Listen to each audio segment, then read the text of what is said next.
Hola, ¿qué tal, amables amigos? Les saluda a su servidor Miguel Rodríguez Cerda. Como siempre, es un gusto recibirlos en este informativo de Análisis Realpolitik Televisión Oaxaca en este lunes 21 de septiembre de 2020. Hoy, como es costumbre, en este programa tendremos el análisis, la crítica y las noticias de mayor trascendencia en la semana en la voz de su servidor y, por supuesto, las opiniones de nuestros periodistas y columnistas más destacados a nivel local y nacional.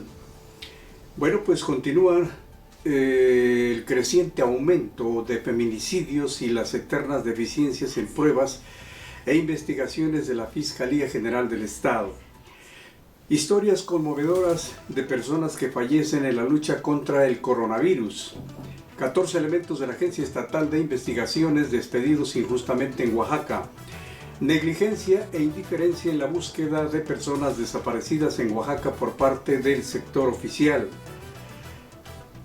Amado Borges Rodríguez, titular del Patrimonio Cultural de Oaxaca, ha sido demandado por beneficiar a empresas prestanombres. Por negligencia de su titular, estalla el conflicto en los servicios de salud de Oaxaca. Además, tendremos para usted las notas cortas de mayor impacto en la semana, así como los sucesos más trascendentes que hay detrás del séptimo arte. Gracias por hacernos el honor de acompañarnos.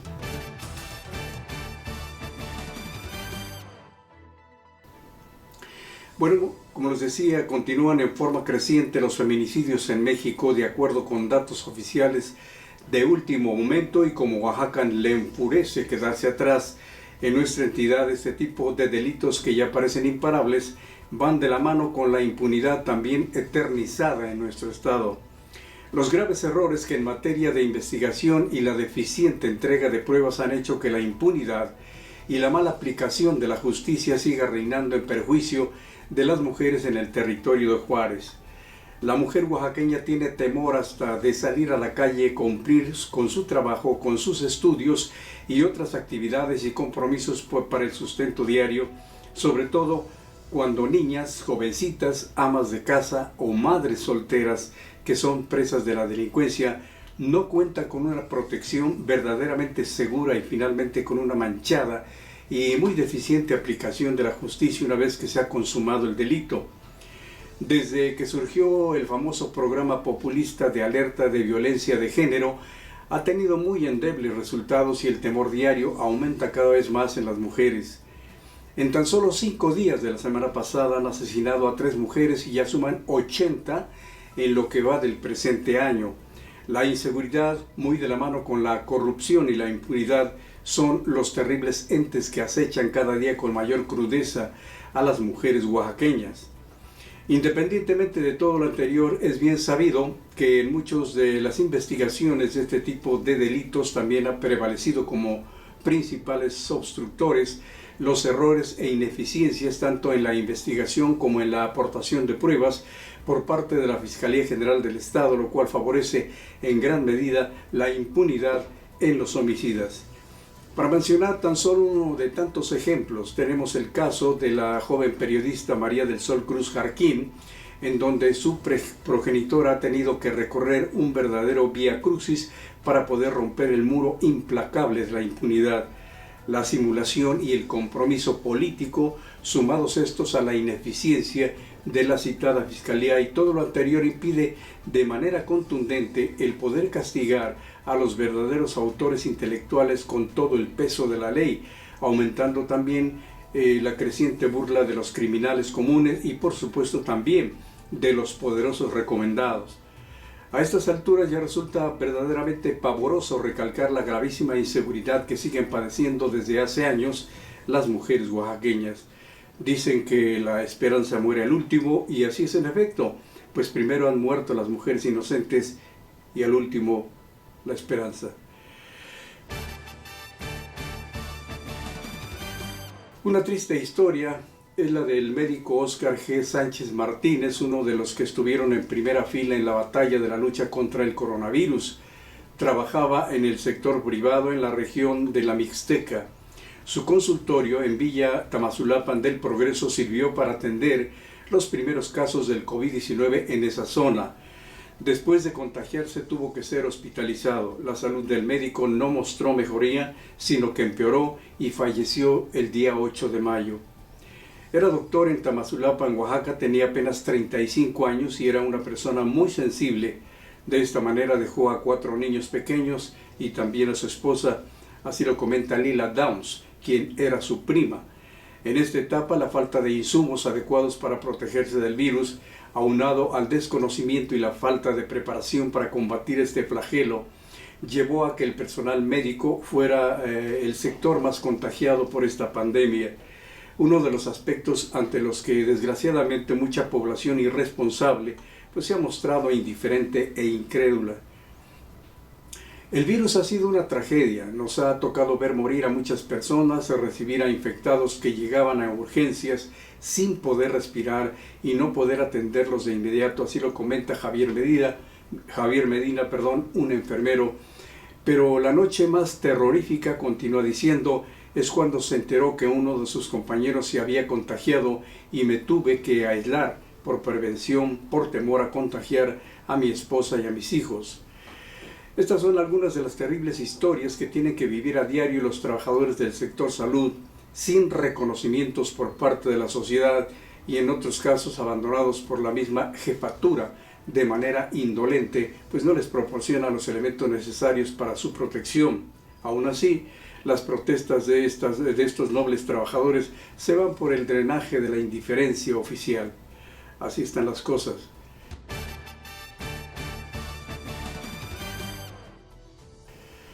En otros temas se dice que cuando el presidente López Obrador realiza una confrontación de hechos, noticias e información publicada, es un verdadero ejercicio a la libertad de expresión, pero cuando se confronta con los medios de comunicación, académicos o líderes de opinión, es un atentado. Así lo afirmó en entrevista con El Universal el ministro en retiro Ramón Cosío Díaz, quien advirtió que actualmente en México hay un ambiente de polarización que se enfatiza con los señalamientos que el presidente hace contra determinadas personas o empresas de comunicación y puede poner en riesgo a los periodistas. A pregunta expresa de si lo que dice el presidente son ataques a la libertad de expresión, el entrevistado contestó que en algunas ocasiones el presidente confronta la noticia y en otras al periodista o al medio de comunicación. Cuando se confronta la noticia, dijo, me parece un ejercicio legítimo, pero lo que resulta un ataque es que lo haga en contra del periodista. Así se expresó, entre otras cosas, el ministro en retiro Ramón Cosío Díaz en relación a las opiniones y conceptos que en muchos de los casos emite el presidente López Obrador cuando se refiere a los medios de comunicación. En otros aspectos y bajo algunos desplegados de prensa que rezan que más de 650 científicos e intelectuales expresan su preocupación por la libertad de expresión en México, es una de las notas, en parte desglosa lo siguiente, una de las notas del periódico. La libertad de expresión, dice, en México está bajo asedio, con ello está amenazada la democracia. El presidente López Obrador utiliza un discurso permanente de estigmatización y difamación contra lo que él llama sus adversarios. Al hacerlo así, agrega la nota, agravia a la sociedad, degrada el lenguaje público y rebaja la tribuna presidencial, de la que debería emanar un discurso tolerante. El presidente, continúa la información del Universal, profiere juicios y propala falsedades que siembran odio y división en la sociedad mexicana. Sus palabras suenan más bien a órdenes. Y al finalizar la presente información especializada del Universal, esta concluye con lo siguiente. Recordemos por último que no se estigmatiza a personas físicas o morales desde el poder presidencial sin ponerlas en riesgo. No se alimenta el rencor desde esa tribuna sin que el odio llegue al río alguna vez. Esto tiene que parar. Así termina, entre otros aspectos, una de las opiniones especializadas del diario El Universal.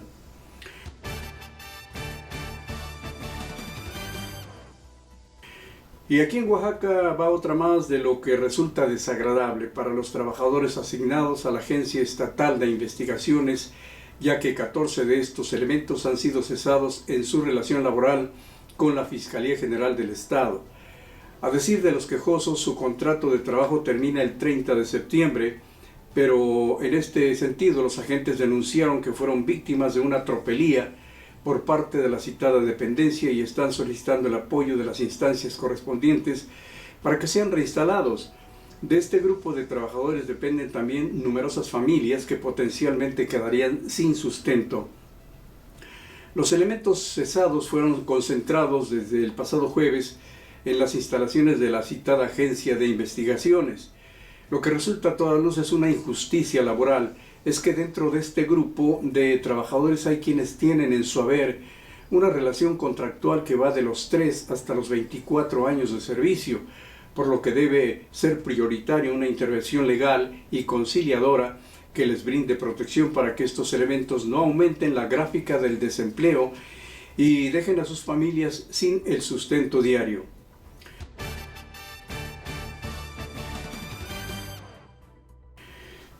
Y algo que nos pone los pelos de punta es que a casi 2 años de que iniciara en México la operación de la Comisión Nacional de Búsqueda de Personas Desaparecidas, desgraciadamente las instancias del gobierno estatal se mantienen en la ilegalidad al no haber avanzado en la conformación de una comisión estatal, ni haber generado mecanismos para la búsqueda de víctimas de desaparición.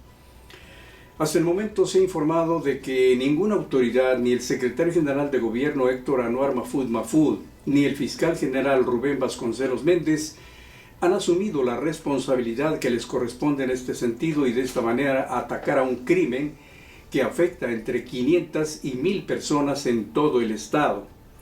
Dichos funcionarios aseguran que incluso se han negado a atender el llamado del presidente López Obrador para generar un nuevo pacto político que permita avanzar en la resolución de esta crisis nacional.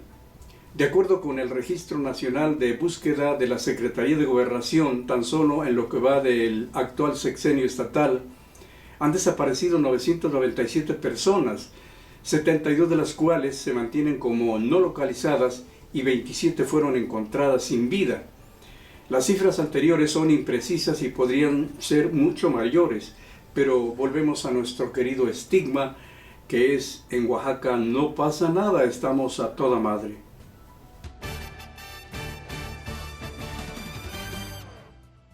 Bueno, pues en otros temas, trabajadores del Instituto del Patrimonio Cultural del Estado de Oaxaca, el INPAC, han denunciado al titular de esta dependencia, Amado Borges Rodríguez, por beneficiar a empresas de prestanombres o de su propiedad con recursos destinados a la reconstrucción de monumentos históricos.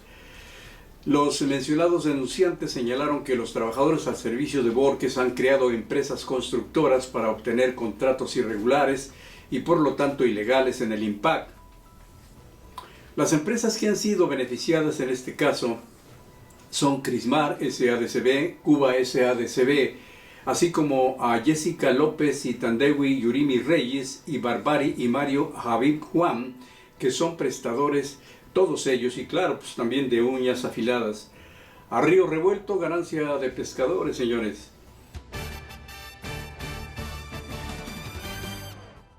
Finalmente estalló el conflicto en los servicios de salud de Oaxaca. La sección número 35 en Oaxaca del Sindicato Nacional de Salud anunció una serie de movilizaciones en esta capital y en la Ciudad de México ante la falta de atención a sus demandas por parte del titular de los servicios de salud en Oaxaca, Donato Casas Escamilla, de quien a su vez han exigido ya su renuncia.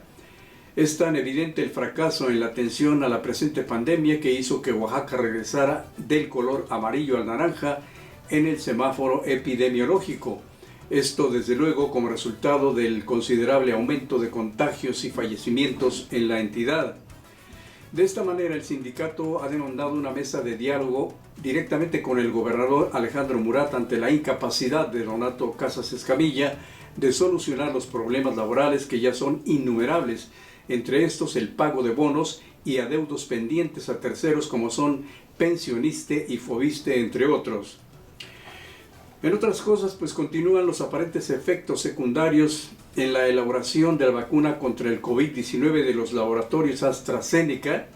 en virtud de que otro de sus voluntarios sufrió complicaciones neurológicas sin explicación aparente, después de habérsele aplicado la citada vacuna que la empresa elabora en colaboración con la Universidad Oxford. Como usted recordará, hace poco más de una semana fue detectado el primer paciente aparentemente también con efectos secundarios y con padecimiento de mielitis transversa, que es una enfermedad que bloquea los nervios de la médula espinal.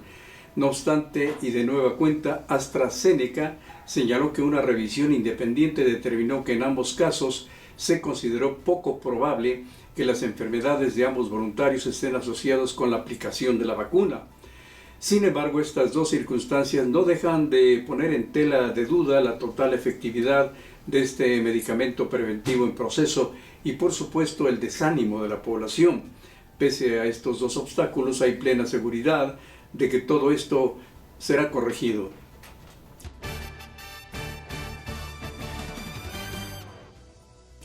Bueno, pues estas son las notas cortas de mayor trascendencia en la semana. El personal del sector salud en Oaxaca continúa sin el equipo necesario para su debida protección en la atención de los casos de la presente pandemia. Lo anterior gracias a la negligencia de su titular, Donato Casas, y pese al número de contagios que se han presentado. Los trabajadores ya están exigiendo, como mencioné hace unos momentos, su renuncia. El ex candidato presidencial por el PAN, el güerito Ricardo Anaya, demandó formalmente a Emilio Lozoya desde el pasado 10 de septiembre, pero el juez le manifestó no tener la autoridad competente para su demanda, lo cual dejó con un palmo de narices al señor Anaya. El político veterano Porfirio Muñoz Ledo, aspirante a la presidencia de Morena, afirmó que si llega a presidir dicho cargo, pedirá a Marcelo Ebrard que abandone esa organización política, cuestiones del alacranismo y la grilla interna de la política.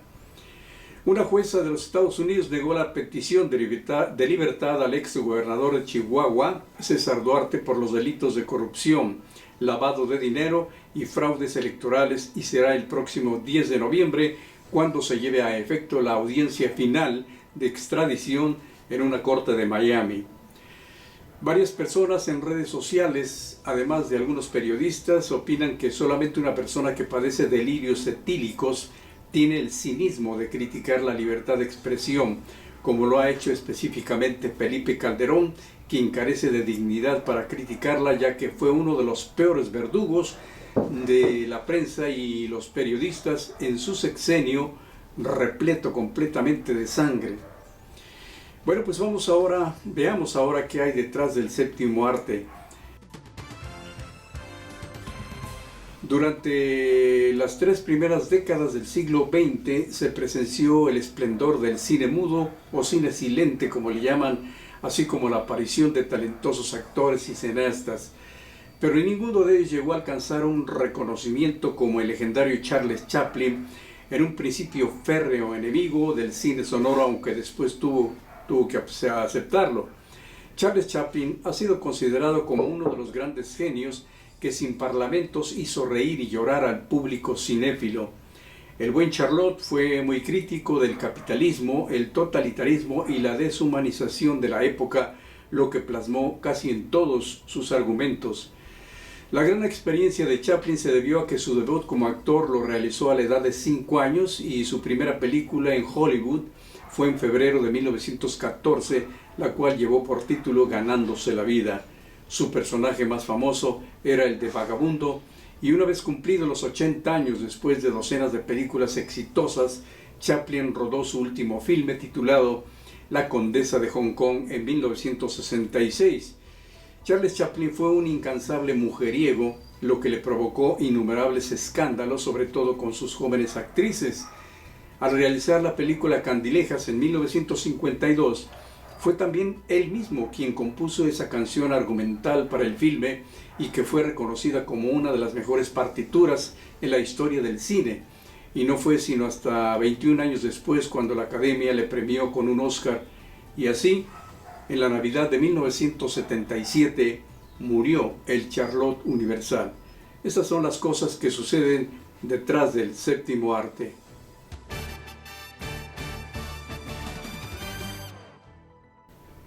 Y bien, amables amigos, en la edición número 470 de su revista semanal Realpolitik, usted podrá leer además los artículos COVID-19, en qué se parecen la jefa AMLO y López-Gatell, de Martín Moreno, y fotografías de un dictador, de Beatriz Pajés. También podrá leer las columnas políticas Balcón, de Carlos Cervantes, Unas de cal por las de arenas, de Alfredo Arenas Casas, Escaparate político, de Felipe Sánchez Jiménez, así como Será verdad que, y Circo, Maroma y Teatro. Y por supuesto, nuestra columna Picando el avispero.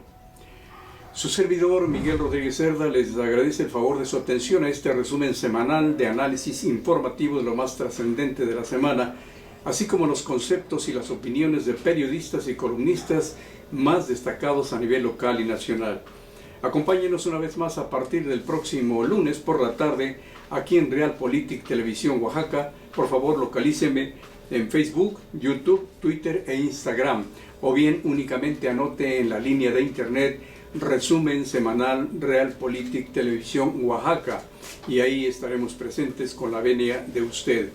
Cuídese mucho, siga las medidas protectoras de sanidad por el bien de su vida y la de los suyos, tenga paciencia, espere la vacuna, pero no olvide que todavía hay escasez de cama, elefantes blancos abandonados como hospitales y un semáforo epidemiológico que siempre anda mareado. Nos vemos el próximo informativo. Cuídese mucho.